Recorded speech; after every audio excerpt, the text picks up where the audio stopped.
Hey everyone, welcome back to Silent Motives. I'm Raina Doll, and today we're tackling something that honestly doesn't get discussed in a real, vulnerable way very often. I'm talking about that specific feeling you get when someone who hurt you, someone you thought was completely out of your life, suddenly reaches out. And I want to be real with you about what that actually is, because it's way more complicated than people usually make it sound. Here's the thing about this moment that I think gets overlooked. It's not quite anger, even though anger is usually lurking somewhere in the background. But if you're being honest with yourself, it's not exactly relief either. Some part of you probably feels that too, but it's not the dominant feeling. What shows up instead is something way more tangled and messy than either of those clean emotions. It's this strange, disorienting mix of wanting them back and knowing with absolute certainty that they hurt you. It's feeling validated by the fact that they reached out while simultaneously being suspicious of their motives.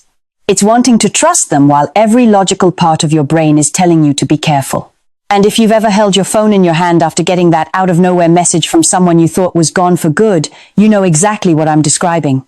That specific cocktail of emotions that hits you all at once and doesn't give you time to process. What makes this particular moment so hard psychologically is that it arrives with basically zero warning and it demands an immediate response from you. There's no time to prepare. There's no buffer. There's no space to sit down and actually figure out what you think and feel before you have to make a decision or reply. You're thrown into this compressed, highly charged moment where your emotions are running high and your defenses are down. And in that state, most people end up making decisions they seriously regret later. Now, this doesn't mean you're weak or foolish. It just means you were never given a real, practical framework for how to handle this kind of situation.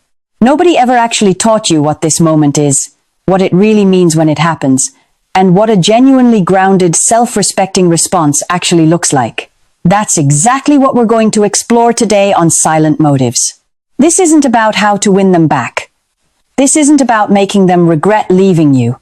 This isn't about playing it cool enough that they chase you or trying to manipulate the situation. That's all surface-level stuff that might feel good in the moment, but doesn't actually serve you.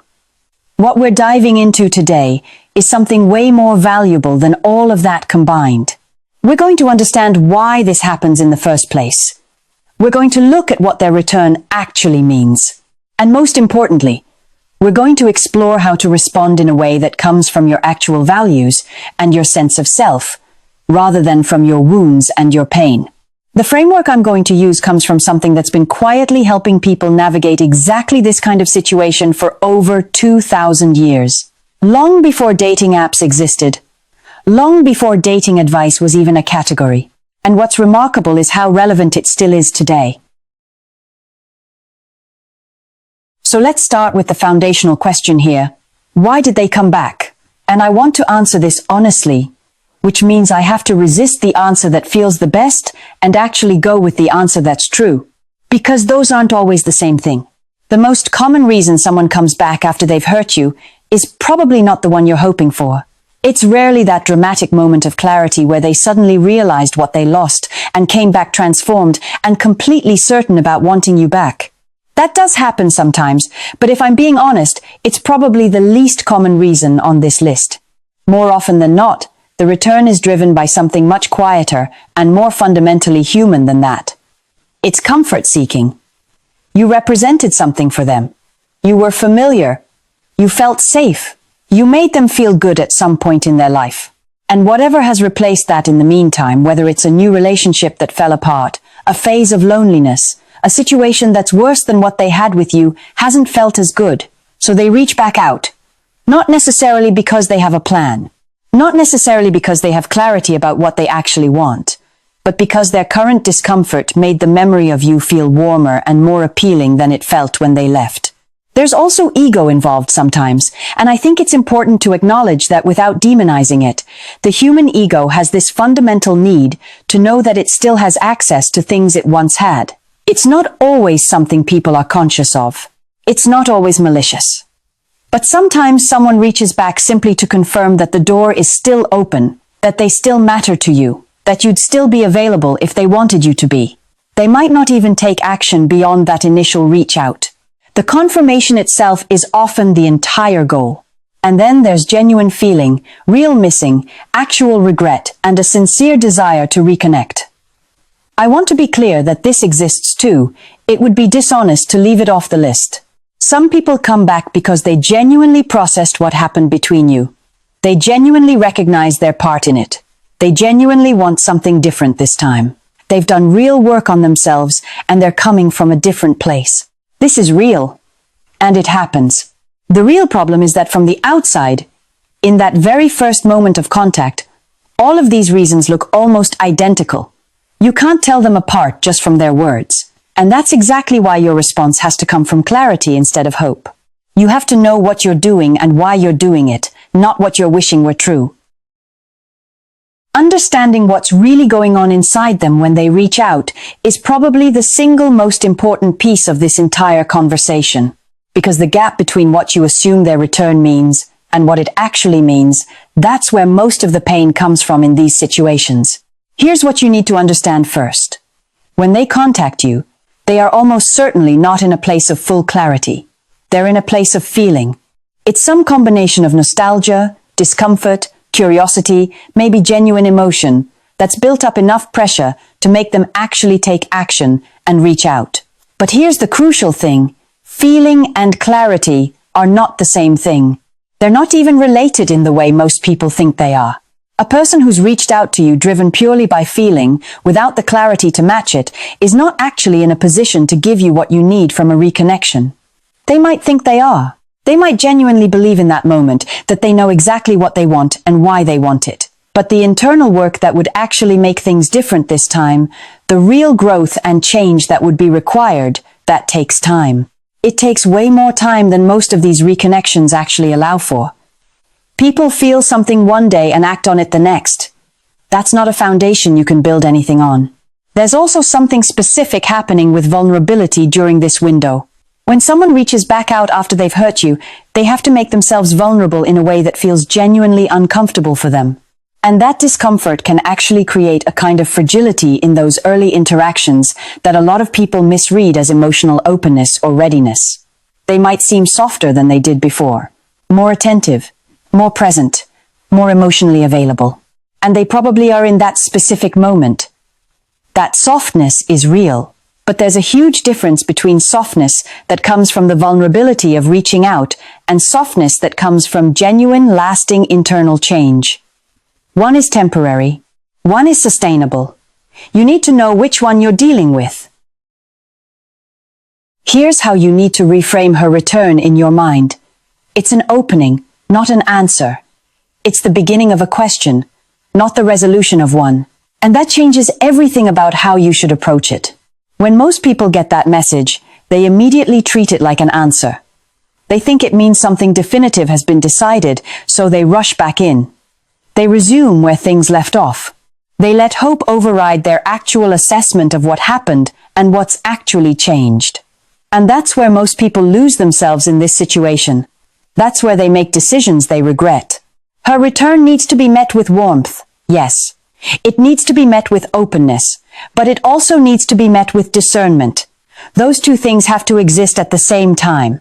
And this is where an ancient framework becomes incredibly useful. The Stoic philosophers, obviously, didn't write anything about dating or modern relationships, but what they wrote about with remarkable precision was exactly this situation. They explored what happens when you're pulled towards something outside your control, and the specific kind of suffering that comes from letting your inner state be dictated by external events. And if there's any situation in modern dating that fits perfectly into that framework, it's this one. The core idea I want to bring into this conversation comes from Epictetus, a man who understood powerlessness in a way that was not theoretical. He wasn't philosophizing about something abstract. He was a former slave. He'd lived it, and what he kept returning to in all his teachings was a single, deceptively simple distinction. There are things within your control and things outside it. Your opinions, your responses, your values, your choices, those are within your control. Everything else is outside it. What she does, why she does it, whether she comes back, what she means by it, whether she's really changed, what she wants from you, Whether it works out, all of it is outside your control entirely. And the Stoics were deadly serious about this distinction. They didn't treat it casually. They saw the failure to maintain this boundary as the root cause of almost all unnecessary human suffering. Marcus Aurelius understood this too. He wrote privately in his journal with no intention of it ever being read, and he kept returning to this idea constantly. Not as some performance of wisdom, but as a genuine daily practice of reorienting himself. He would remind himself again and again that his peace could not depend on what the world outside him decided to do. His character was the only thing that was truly his. Applied to your situation, this becomes something very practical and grounding. Her return is outside your control. Her reasons are outside your control. Whether she's actually changed, whether this means something real, whether it will be different this time, all of it is outside your control. What is inside your control is how you receive this moment, the values you bring to your response, whether you react from your wounds or from your wisdom. And holding that distinction clear is what changes everything about how this feels and what it produces. That's not some abstract philosophy. That's practical power. When someone who hurt you comes back, there are two ways people typically respond. On the surface, they look almost opposite, but if you dig deeper, they come from exactly the same place. And recognizing that shared root is honestly the most useful thing I can tell you, because once you see it, you can't unsee it. The first response is what I call the collapse. She reaches out, and almost immediately your walls come down. The hurt you felt gets minimized. You rewrite the history slightly in your mind, and within a few conversations, things are essentially back to where they were before any of it happened. The people who respond this way aren't weak, they're hopeful. And hope isn't a character flaw, but hope that hasn't been filtered through an honest assessment of what actually happened and what has actually changed. That's going to land you right back in the same situation you were in before, usually faster the second time around. The second response is performed coldness. You decide you're going to seem completely unbothered. You're deliberately distant. You send clipped messages. You manufacture indifference as a way of demonstrating that they didn't affect you. This one sometimes gets dressed up as strength or even as stoicism. But that's not what it is. It's a reaction. It's your hurt wearing a mask. And here's what's important. She can almost always feel the difference between a man who is genuinely at peace and a man who is performing peace as a defense mechanism. Performed indifference has a specific texture to it. It's too deliberate, too consistent, too pointed to actually be real. Both of these responses have the same fundamental problem at their core. They're both being driven by your wound rather than by the person you actually want to be. The collapse essentially says, my need for this connection is bigger than my honest assessment of it. The performance says, my need to seem unaffected is bigger than my capacity to be honest. Neither one is coming from the grounded, self-possessed place that actually serves you in this moment. Neither one respects who you are. So what does an actually grounded response look like? Because I think this is where a lot of advice falls short. It tells you what not to do without giving you anything real to replace it with. But a genuinely stoic response to this situation isn't a technique or a script. It's not something you memorize and perform. It's an orientation. It's a particular way of standing in the moment that naturally produces the right words and energy without you having to manufacture them. The first quality of this response is warmth without urgency. You can be glad to hear from them. You can absolutely acknowledge the real connection that existed between you. You can meet them with openness, but that gladness doesn't translate into immediate availability or desperation. Warmth says, I remember what this was, and I'm a generous enough person to meet you with openness. Urgency says, I needed this more than I knew. Those are two completely different energies, and they will feel different. She will feel the difference immediately, but more importantly, you will feel the difference because one of them is true to who you actually are, and one of them is being driven by relief and need. The second quality is honest curiosity over hopeful assumption. Instead of immediately trying to figure out whether you're getting back together, or what her intentions are, or whether she's really changed, genuine curiosity asks quiet, open questions. Mostly internal ones. What is she actually saying? What is she not saying? What do I actually feel about this, separate from what I want to feel? That quality of honest inquiry, turned both outward at her and inward at yourself, keeps you grounded in reality instead of in the story you want to be true. The third quality is patience with the process. A grounded response doesn't rush towards some kind of resolution. It allows the situation to reveal itself over time through actions and consistency, not through the emotional temperature of a single conversation or a few text exchanges. What they do in the weeks after reaching out tells you infinitely more than what they say in the first message. And a man who understands that can respond to their return with genuine openness, while still allowing time and actual behavior to provide the clarity that feelings alone simply never can. Here's something that's worth sitting with honestly, and I think it gets completely overlooked in most conversations about how to handle this. Her return, whatever it means and whatever comes of it, is also information about you, not just about them. Not just about your connection, but about where you actually are inside yourself, about your internal landscape, the intensity of your reaction when they reached out, that immediate internal shift, that particular mix of hope and confusion, and old feelings that arrived with that message that's data. It's telling you something. It's telling you something about how fully you'd actually processed what happened, about how much of yourself was still invested in something you thought you'd moved past. And that information is genuinely valuable, not as something to be ashamed of, but as an honest assessment of where your actual work still is. Because here's what the Stoics understood about moments like this. The external event, their return, is almost beside the point. What matters is what it reveals about your inner landscape.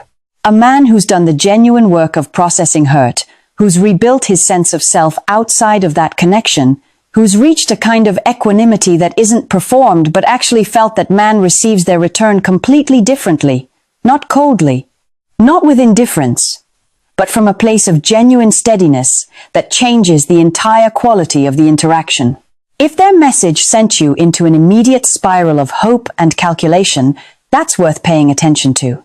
Not as a judgment against yourself, but as an honest signal that the ground beneath you is softer than you might want it to be before you step into something this emotionally complex. Use this moment, whatever you decide to do with it, as a mirror. Let it show you clearly where you actually are. Let it inform what you need, what you're actually ready for, and what boundaries your own well-being genuinely requires. Because the most important relationship being defined in this moment isn't the one between you and them. It's the one between you and your own judgment. That's the relationship that matters. What I want you to take away from this is something simpler and more lasting than any strategy. When someone who hurt you comes back, you are not obligated to collapse. You are not obligated to perform coldness. You are allowed to be a complete, full human being in that moment. Warm and discerning at the same time, open and honest, curious and grounded. Those things are not in conflict with each other. They're actually the most attractive and the most self-respecting combination you can bring to any situation, especially this one. The Stoic wisdom that survived for thousands of years isn't surviving because it's clever. It's surviving because it keeps pointing back to the same truth in different ways. Your peace, your character, your sense of self cannot be contingent on what other people decide to do. Not their return, not their reasons, not even what happens next. The only thing you ever truly own is how you show up. And showing up from your values, from your actual self, rather than from your wounds or your wants. That's the response you'll be able to look back on with genuine respect, no matter how the story ends. Take your time with this. Don't rush. Let their actions over time speak louder than the emotion of that initial reach out, and be honest with yourself about what you actually want versus what you actually need, because those two things are not always the same, and knowing the difference matters more here than almost anywhere else. If this resonated with you, I'd love to hear where you are in this situation right now. Drop a comment below. I read everything, and this community has some of the most honest, self-aware conversations I've seen anywhere. Truly. If this kind of content helps you move through relationships with more clarity and less confusion, A like genuinely helps this channel reach people who need it. And if you haven't subscribed to Silent Motives yet, come join us. We dig deep on this stuff every single week. I'll see you in the next one.